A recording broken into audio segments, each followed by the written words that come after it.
has UN Deputy Secretary General Amina Mohammed with him. Sherwin, over to you. Well, thanks very much indeed. And as promised, we are now joined by the Deputy Secretary General of the United Nations, Amina Mohammed, who incidentally sent me a text message yesterday commiserating at the loss of our Environment Minister in South Africa, Edna Molewa. You, of course, Madam DSG, knew her personally, worked with her as the Environment Minister of Nigeria. Just speak to your memories, if you don't mind. A really, really sad day yesterday. Edna was a friend, but she also was a go-to person for me when I first started. Just as we were concluding the Paris deal, it was very much about where was the position of Africa, and she was chairing the G77, and she was an incredible northern light. You know, she just gave us direction. She was firm, she was fair and just, and just recently with the challenges at the GCF, she was actually fundamental behind the scenes in trying to get it back on track again, so that we could face the climate commitments that we've made and use that as a vehicle that we firmly believed would answer the challenges to the 100 billion. So real missing. We will miss her. We will certainly miss her. Not that you would prescribe to South Africa's president on what kind of replacement he should appoint in her shoes, but what are some of the things she brought to this position that made her so successful? Well, I think she just made it very real for everyone that the challenges were local. And so therefore, when you got into an international space, what you needed to do was to bring that voice. Why were we collaborating together in a rule-based system with multilateral interests that would make impact on the ground? She was always looking for how to make the impact in people's lives and the environment, with wildlife.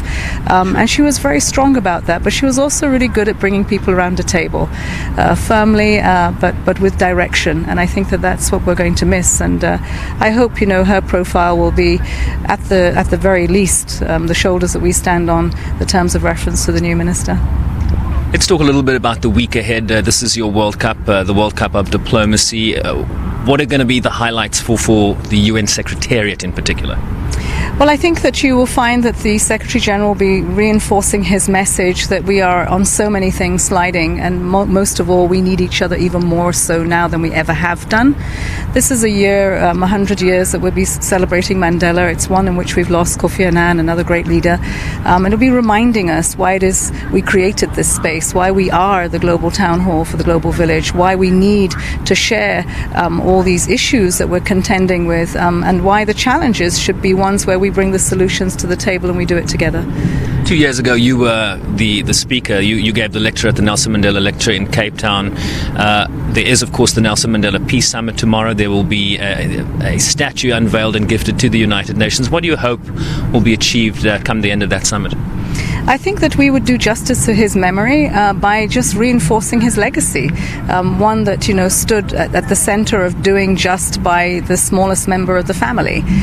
So leaving those that are furthest behind is intolerable, and we have to bring them to the front of the agenda. Now we have much more difficult context where we have to perhaps be closer together in order to face the challenges of climate change, to face the challenges of conflict, to really look at things that look bright in the future like technology, but have challenges that we need to address together, lest we leave people behind on that as well. SG was talking about a record number of heads of state and government coming this year, an affirmation for the need and the belief in the role of multilateralism. But even despite that, Madam DSG, unilateralism is on the rise everywhere. How do we counter that? Well, the friends of who believe in multilateralism, their voices need to be louder, and they need to reinforce why it is that we're better together. And I think that while, yes, there is a local interest in everything, it has got to be in what is, a global environment we find ourselves in, the best interest of everyone. Whatever we do here today will have effects on what happens to other people across the world, across the ocean. And I think we have to know that globalization's real, it's here to stay, we need to make it more just. And the multilateral system is the best way to go. This is where we have rules-based decision-making.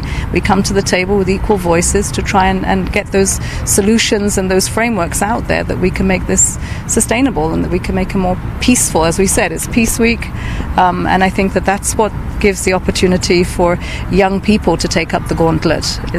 So supporters of multilateralism need to tweet louder than the supporters of unilateralism. Absolutely.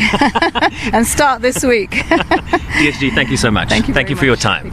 The Deputy Secretary General of the United Nations, Ms. Amina Mohammed, of course, formerly the Environment Minister of Nigeria, that allowed her to interact with South Africa's late Environment Minister, Edna Molewa. Some sad times, of course, also the passing of Kofi Annan, a memorial here on Friday. Let's remember some of the great leaders that have fallen. Much Sherwin Bryce Pease coming to us live from New York. The SABC foreign desk is covering that story quite extensively, and we'll continue to bring you up